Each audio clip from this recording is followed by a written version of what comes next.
Good evening, Gills fans. Welcome back to Gills in the Blood TV for another episode. Myself and Dave tonight, as you have sadly seen on Twitter and our Facebook page, Boz is out of action at the moment. Fractured, broken, generally wrecked his ankle, unfortunately. Still in hospital as we speak and hoping to be home today, Thursday.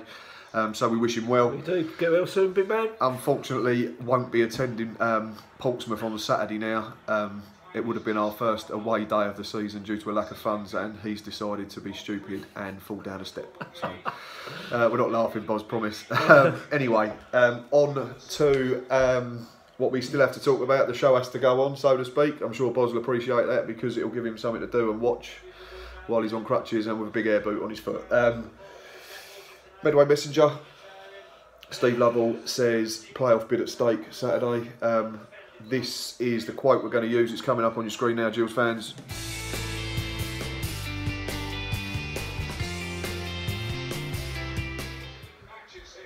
Right, that's the picture we've used tonight. Picture of Steve Lovell and his quote saying it should be a good crowd, a good atmosphere, and both of us are in a position where our season could go one way or another. Discuss, Mr. Miller. Playoffs for us in general? No. Probable, possible, long shot? I don't think we'll make the playoffs. I think we'll finish pretty much where we are now. And you'd take that from where we were in October? I think Berry might have just killed any lingering hopes, unfortunately. Yeah. But like you've said, and we keep saying on the channel week after week after week, if we'd been offered, if someone had said to us back in October that come middle of March and going to Portsmouth, you'd be one place below and 3 points behind them in mid-table, we'd have gone, thanks very much. We'll take that, thank you very much. So, I work with a Plymouth fan, and they had 7 points with 11 points. Yeah, back in October yeah. Interestingly, they kept their manager. Yes, we got rid of ours. We got rid of ours, which was the right decision, but Derek Adams has done absolutely superbly. They are now in the playoffs? I think they're just shy, actually, just outside. No, they are sixth. But yeah. Charlton and Peterborough got games in hand, so they could drop back out. But yeah, an astonishing job. His mate has had £1. I think you said the last time 500 to 1. Both of us, wasn't it? Yep, both to finish in the top half. He's been offered 300 quid cash out. So no, let that run. Let it run. It's only £1. Top half. Where are we? We're 12th. We're 12th. You'd say they've probably got a better chance than us. So. But look, we're going to Portsmouth, a different team from when we played Portsmouth at Priestfield. I know it was You're going down. That's what they were singing at us on Sky TV, the Portsmouth fans back in October. I think if we win, we are right up their backsides, aren't we? I think it then comes down to goal difference or something. Look, we've got the table here. They have 42, and we'll go above them. There's a goal. They've got a minus goal difference. So if we win, we'll go above them on goal difference. So happy days. Massive turnaround. So I'm going to say it's improbable. You're saying it's a very long shot. I think we'll both agree that whoever loses, if one team loses that, it's definitely done for either. So yeah, I'd be surprised if either of us make it, if I'm perfectly frank. Yeah, definitely. Yeah, I don't disagree with that as well. But it would just kill off any lingering hopes for either side if they do get beaten. But yeah, it's nice to be in a position where we can potentially look at blooding a few of the youngsters. It's nice to mention the playoffs, right? Of course, yeah. Like we said a few weeks ago when you was last on, it's nice to be looking that way rather than always downwards and over our shoulder. So, yeah, let us know your thoughts, Gills fans. Obviously, on the in the comment box below on YouTube, Facebook, it'll be on there. It'll be on Twitter as well. Let's have a look now at a little bit of news in brief.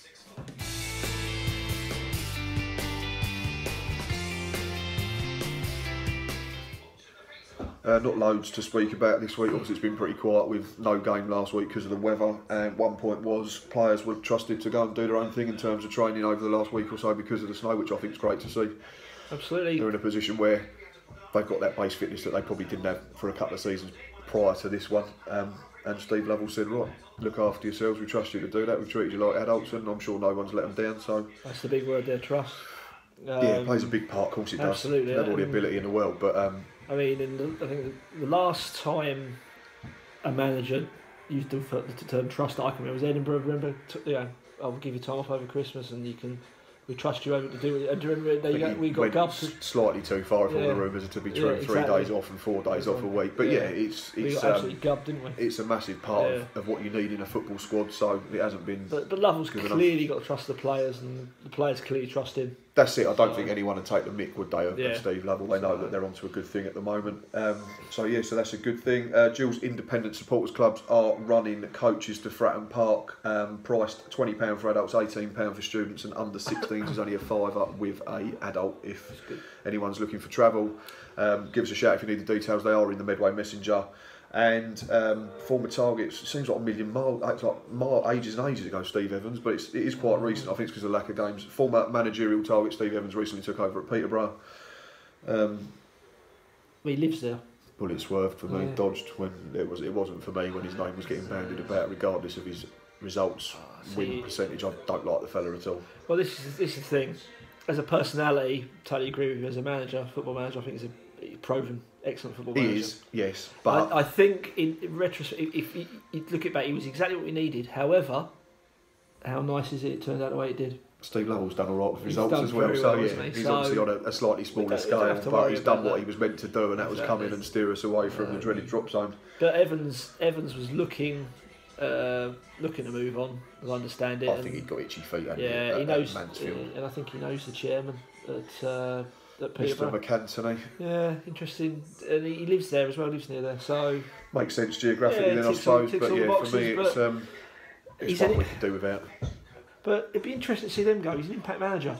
And Quick question for you, while we're talking about then, was it the correct decision to sack... I forgot his name, his name's completely just got out of my head. Who was the manager?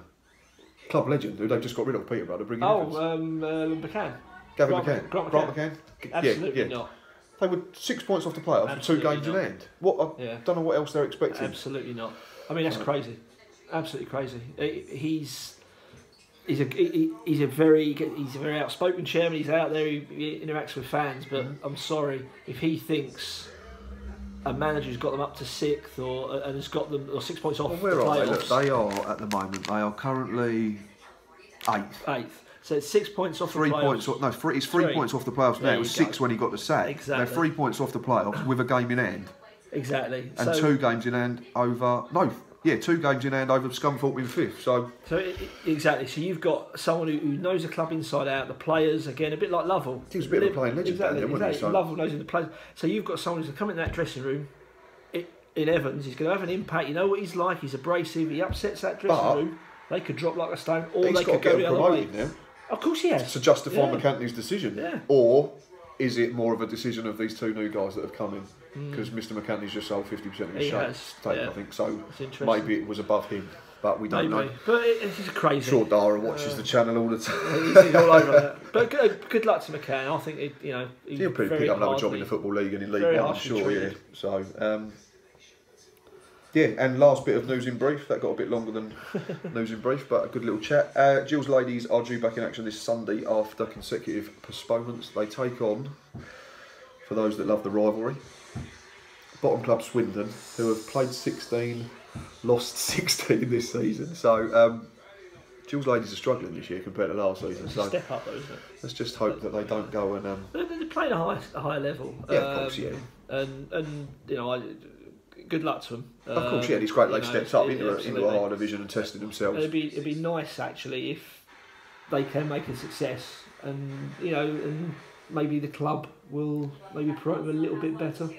Fingers crossed, yeah. I mean, they've got their own sort of social media page. They've got their own on Twitter, haven't they? Yeah, but there could be more done. It'd be nice to see them playing at Priestfield if they actually get up there towards the higher shots. They've played a couple of times, haven't they? But unfortunately, the state of our pitch would kill it. Oh God, yeah, imagine that.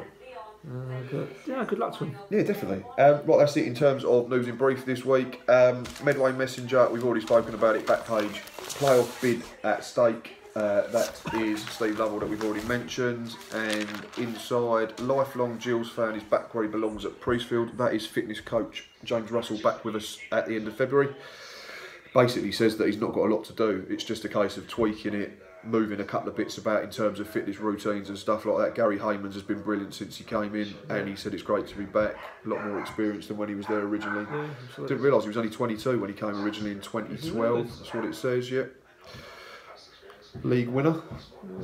It's interesting because he's well respected, and I think the coaching at Priestfield. You look at Glenn Johnson. done a brilliant job with all the goalkeepers. Yeah. For the first time in a long time, I think we've got the coaching right.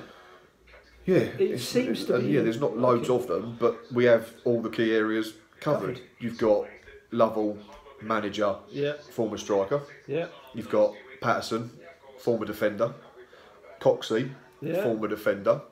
Heyman's as physio, knows the club inside out. James Russell comes back, knows the club inside out. So, and Glenn Johnson, you've already mentioned, has come in and done a fantastic job with the keepers. Absolutely, you look at what he's achieved. I mean, it's great, and it just goes to show what quality coaching can do. Exactly, yeah, it goes a long way, especially because we've all said it, and we probably still say it. The squad in terms of technical ability and stardust quality, whatever you want to call it, it's probably not the best in League One. It's probably not in the top 8 or 10. Workman-like team, but since Steve took over, we can't fault any of it. We've had the odd 45 minutes where we've been bad, but we get the overreaction. It's the third tier of football. You're not going to be great every week. Of course you're not. No. If you're expecting that Mark Burn's going to be Kevin De Bruyne every week and that Tom Eaves is going to be Sergio Aguero and the such like, well, he's better, but of course he is. Yeah. Proper number 9s. We talked about them before we come on in. There's not many in the game. We had Harry Kane and who do we say? Lewandowski. Probably have Tom Eaves a close third. I'll put him in above Lewandowski. All right, second. Getting on a bit there. Past his prime. Right. Anyway, the most important thing that we need to talk about, Saturday. Cannot wait. Yeah, it'd be great. Going to be about 1,500. Not going to rub Boz's nose in it, he's missed it. At least 1,500 it looks like, Jules fans, so we're going to fill that in, which is going to be superb. And we might struggle to hear each other on a match day live. Yeah, they get a big crowd anyway, don't they? Yeah, I think we're looking at sort of 17,000, 18,000. It'd be fantastic. And they're not playing great. So let's have a look at form, which I've done. Right, last 6 in the league overall. Portsmouth have gone drawn, 1, lost, 1 lost, so they're taking 7 points from 18. We've had a little blip as well. We've gone lost, drawn, 1, drawn, lost. So we've taken 6 from 18. So there's not a great deal in it. Interestingly though, home and away from. Yeah. Us away from home, 1-1, lost 1, drawn, lost. So it's 10 points from 18 and 3 wins out of 6. Their home form's wretched. Yeah. They have not won in 2018 at Fratton Park, and it reads 1 drawn, lost, lost. So 5 points out of 18, and they've lost 3 of their last 4 at Fratton Park. So. Is there a good time to be playing? There is a good time to be playing. Portsmouth are one of these teams, a little bit like Coventry. Playing a big stadium in front of bigger crowds, under a lot more pressure. Of course. So sometimes it's nice for them to get away from home. So. And also it's slightly different now. They've been in League 2 and League 1 for a few years, whereas before, when they was in the Premier League or the Championship with the big crowds, but they had big players, big game players. I mean, the side that Redknapp put together when they won the Cup. Yeah, I don't know what the Portsmouth crowd's like. Their expectations at home, we should be beating everybody because we're Portsmouth. You think so? You think they probably think they've got to win most games. So the crowd turned on them quickly. What was the target? Playoffs. I said I had them down to get in the playoffs beginning of the season. They look like they're going to fall slightly short. So Brett Pittman's obviously the obvious one in terms of a threat. He's got 15, I think, this season. I think we're causing problems. I really think we will. I agree with you. I think if we start properly, which I know Josh Parker's mentioned online today, then, and I think Steve Lovell's mentioned in the paper as well, so it's no coincidence the 2 games that we've lost away from home this year, we haven't started right. And that's Bury and Wigan. Wigan, you can almost say, was a free swing. Wigan are a very good football side and they're going to beat better teams than us. Second half, both games, we give it a go. Yeah, just left ourselves too much to do, unfortunately. So the disappointing one, of course, was Bury because of corresponding league positions, but it's gone. We can't change it. Team news. Yes. Bradley Garmston, Connor Ogilvie struck down with sickness in the week and sent home, but I think Mr. Lovell is quite hopeful that they'll be back in time for Saturday. It'd be tricky if we've got no left back. That would be interesting, but if they are both fit to play, maybe they're a little bit weak. Maybe you'll see. You could always one play place, one and put one on the bench. Exactly. See how far we go and leave one on the bench. I'm not a massive fan. Who would you, if both fully fit? Who would be your first choice? I'll pick my team here, so go on. I've done the initial, so you give me yours and I'll show the piece of paper. Okay. I would play, Dave would play. I would play Holy in goal. I'm going flat back 4. So am I. I've gone Holy in goal. I want right back. Right back would be O'Neill. Right back would be O'Neill. Ema. Zaccani. Snap. And Ogilvie. Snap. Well, we're doing right so far. And then I've gone for a diamond. Oh, he loves a diamond. Bring Riley back in, please.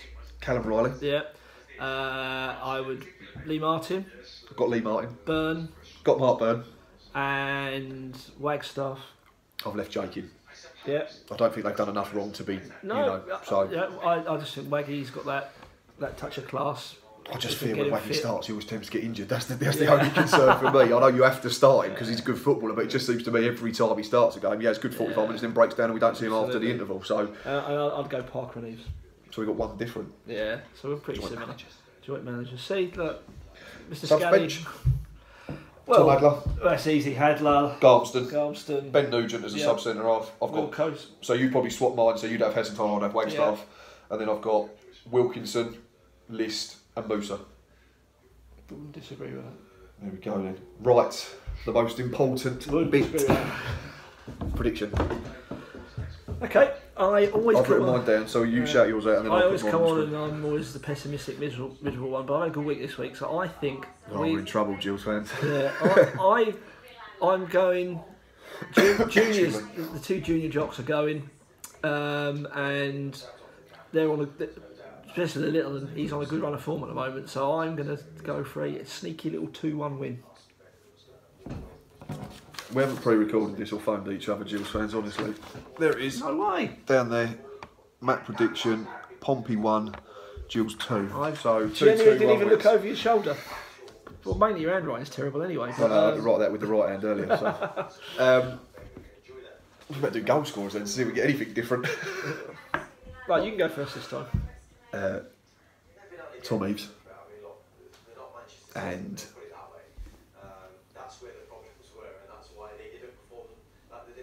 Luke O'Neill. For some reason, outside the box. Set piece. I don't know, it might be outside, it might be a set piece, might be cutting in and banging one in the bottom corner. He's done that a couple of times this season. So that's my two goal scorers, Eves and O'Neill. I'm going Eves again and Wagstaff, and I think Brett Pittman will score for them.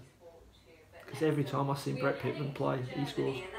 Yeah, I mean, I think their tactic will be to get decent balls into the box when he's good in the air. So 2-2-1 wins, lots of positivity. Cannot wait for Saturday, Gills fans. We will see you down there for a match day live. Plans did change slightly at the last minute because of the unfortunate incident with Mr. Boz, but we'll still be going. The show will continue. It's going to make, hopefully, for a very good match day live. So we'll see you Saturday, and until next time, up the Gills.